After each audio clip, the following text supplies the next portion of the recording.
សួស្តីបងប្អូនអរគ្នាហ្នឹងហើយជួបជាមួយខ្ញុំវីដេអូនេះខ្ញុំបង្ហាញដោយដែលខ្ញុំបានប្រាប់នៅក្នុង Channel Telegram របស់យើងហើយបងប្អូនអាចចូល group នេះបានដែរតាមរយៈការ scan QR code នេះអូខេក្នុងនោះដែរខ្ញុំបានប្រាប់បងប្អូនថាដែលមានបញ្ហាជាមួយនឹងការដាក់បន្ទាត់ដាច់នៅលើ model ហើយពេលយើងមើលនៅលើ layout វាអត់ឃើញហើយមួយទៀត slate នេះតើតើជាមួយ slate នេះខ្ញុំចង់ឲ្យបងប្អូនចេះពីរបៀប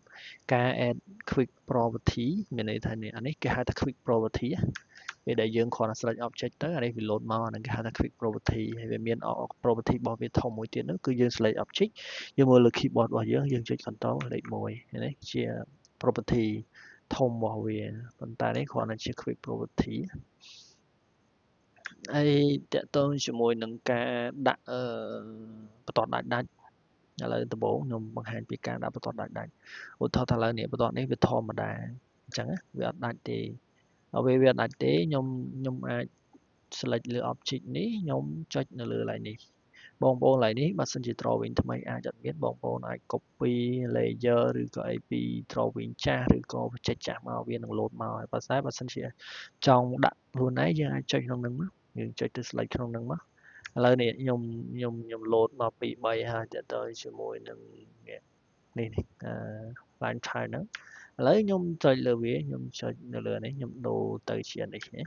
គ្រាន់តែខ្ញុំដូរភ្លាម load ភ្លាមមាននេះ load ដាច់ល្អ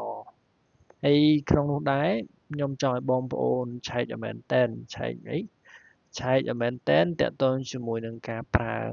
scale គូមានន័យថាឥឡូវខ្ញុំគូនៅលើ1នៅលើ50អញ្ចឹង view នេះវានៅ150បើសិនជាបងប្អូនគូនៅលើ layout បងប្អូន view ខុសវាអាចsorry ដាក់មួយនៅលើ100មួយឥឡូវខ្ញុំសាកដាក់មួយលើ300មកវានៅចេញអត់ពេលខ្លះវាអាចមានបញ្ហាជាមួយអាហ្នឹងបងប្អូនវាអាចមានបញ្ហាតកតងជាមួយរឿង scale view អញ្ចឹងបានបងប្អូនតែងតែគូនៅក្នុងmodel ចេញប៉ុន្តែដល់ពេល layout បែរជាអត់ចេញប៉ុន្តែនេះវាអត់មានបញ្ហាទេអញ្ចឹងបើសិនជាមានបញ្ហាបងប្អូនឆែកឡើងហ្នឹងណា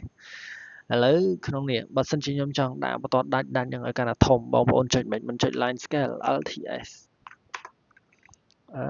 នេះអូខេ LTS មាននេះ line scale ខ្ញុំ line scale នេះចុច5ឥឡូវខ្ញុំចាស់សាកដាក់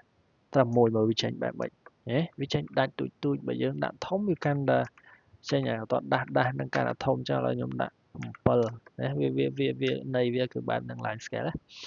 ហើយមួយទៀតបងប្អូនត្រូវចុច comment ចឹងរហូតមែនបងប្អូនត្រូវចុច comment ចឹងរហូតមែនអត់ទេណាខ្ញុំប្រាប់វិធីមួយទៀតឥ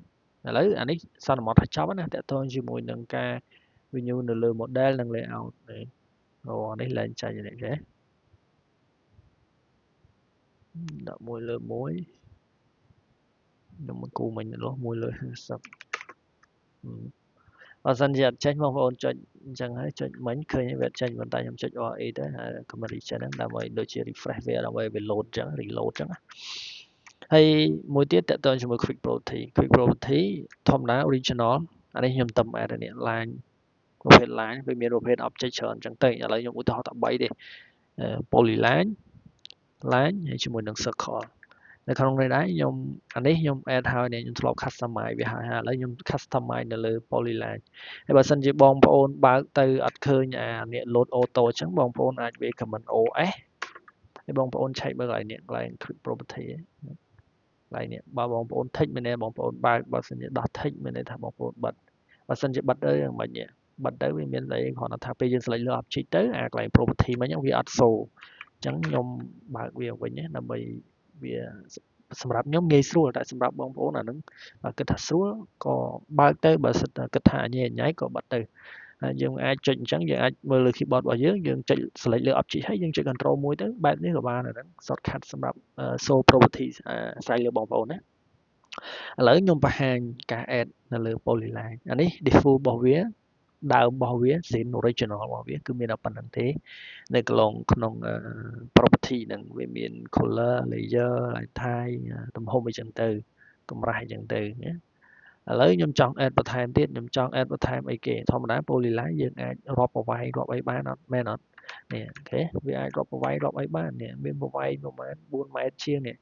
vì ai drop vay drop ấy ban còn tái được không đấy quick property này vì admin đập về Việt miễn dương trong bán chạy về nhẹ bóng bóng mà lại nhà chạy lại nó tới vì nhà option đó chạy lại nó vì khơi nhà bịa thà customize chạy lơ customize đó vì indicate វាចង្អុលបង្ហាញហ្មងនៅលើ polyline អញ្ចឹងមានន័យថានេះអាកន្លែងនេះគឺជា comment គឺជា object ដែលយើងចង់ឲ្យ show ចង់ឲ្យ show protein នៅលើហ្នឹងមានន័យថាខ្ញុំ select polyline អញ្ចឹងចុចមកវាជាប់ polyline អញ្ចឹងនៅខាងផ្ទៃខាងនេះបងប្អូនផ្ទៃខាងនេះគឺជាអ្វីដែលយើងចង់ឲ្យ show ឥឡូវខ្ញុំចង់ show ឲ្យគេ polyline ហ្នឹងឥឡូវ original វាមាន color line type scale អីចឹងទៅឥឡូវខ្ញុំចង់ show កម្រាស់ line weight កម្រាស់អានេះកម្រាស់បន្ទាត់ដែរហើយជាមួយនឹងប្រវែងខ្ញុំ apply ឃើញចុចមកវា load អីចឹងវា load ចឹងមកមានច្រើនមានអី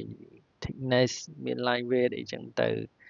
អានេះវាមានប្រវែងអីចឹងទៅណាអានេះដូចគ្នា line ខ្ញុំអត់នេះទេខ្ញុំអត់បង្ហាញទេដោយសារវាដូចតែគ្នាក៏ customize តែនេះខ្ញុំ add ឲ្យអញ្ចឹងខ្ញុំអត់ដឹងថា add អីទៀតខ្ញុំ add តែប៉ុណ្្នឹងឯងសម្រាប់ line ខ្ញុំ add thickness line weight អីចឹងទៅ line scale អីចឹងទៅ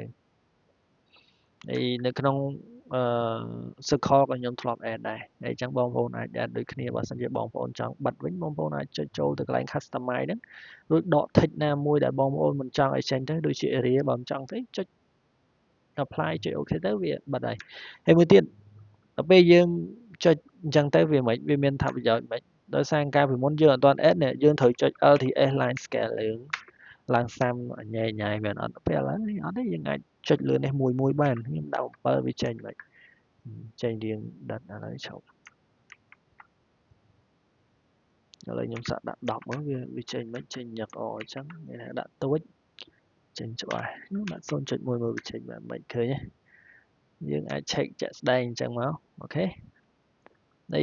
វីដេអូហ្នឹងគឺមានតែប៉ុណ្្នឹងឯងហើយបើបងប្អូនមានចម្ងល់ឬក៏តាមតនេះអាច slow down យឺតហើយ check មើលវាមួយទៅសម្រាប់ការធ្វើនឹងប៉ុន្តែមើលទៅដូចជាអត់មានអីពិបាកទេតែបងប្អូនអាច check មើលបានណាហើយមួយរយៈនេះដោយសារខ្ញុំរវល់ហើយខ្ញុំក៏បានក្នុងការរវល់ខ្ញុំក៏បានធ្វើជាវីដេអូបន្ថែមទាក់ទងជាមួយនឹង Microsoft Project ដើម្បី planning ជាមួយនឹងការងារការឋានរបស់យើងហើយនៅក្នុងនោះដែរខ្ញុំបានរៀបចំវីដេអូមួយចំនួនតាក់ទងជាមួយនឹងតាំងពី overall ទូទៅព័ត៌មានទូទៅតាក់ទងជាមួយនឹងMicrosoft Project ដើម្បីយើងធ្វើ schedule សម្រាប់ការងាររបស់យើងសម្រាប់ការងារ M&E ខ្ញុំបានរៀបចំសម្រាប់ការងារ M&E ហើយក្នុងនោះដែរខ្ញុំក៏ចាំមើលការគាំទ្ររបស់បងប្អូនដែរនៅលើ channel YouTube របស់ខ្ញុំថាវាកើនការ subscribe ដល់កម្រិតណាបើសិនជាខ្ញុំចែករំលែកទៅទាំងដែលបងប្អូនមិនចង់ចេះមិនចង់ដឹងទេមានន័យថាបងប្អូនអត់ចង់ឲ្យចែករំលែកទេខ្ញុំចែករំលែកទៅក៏អត់មានន័យដែរហើយខ្ញុំចំណាយពេលរបស់ខ្ញុំវាអត់ប្រយោជន៍បើសិនជាខ្ញុំបងប្អូនគាំទ្រខ្ញុំចែករំលែកទៅវាមានន័យថាវាដូចជាត្រូវហ្មងមានន័យថាបងប្អូនត្រូវការខ្ញុំផ្ដល់ឲ្យដើម្បីឲ្យបងប្អូនធ្វើការតែបើសិនជាបងប្អូនត្រូវការខ្ញុំផ្ដល់ឲ្យទៅវាអត់មានតម្លៃអីហើយអញ្ចឹងកុំភ្លេចជួយចុច subscribe channel YouTube ខ្ញុំផងហើយអរគុណច្រើនបើមានចម្ងល់អីអាចទម្លាក់ comment នៅក្នុងវីដេអូនេះបានបាទអរគុណច្រើនជួបគ្នានៅវីដេអូក្រោយ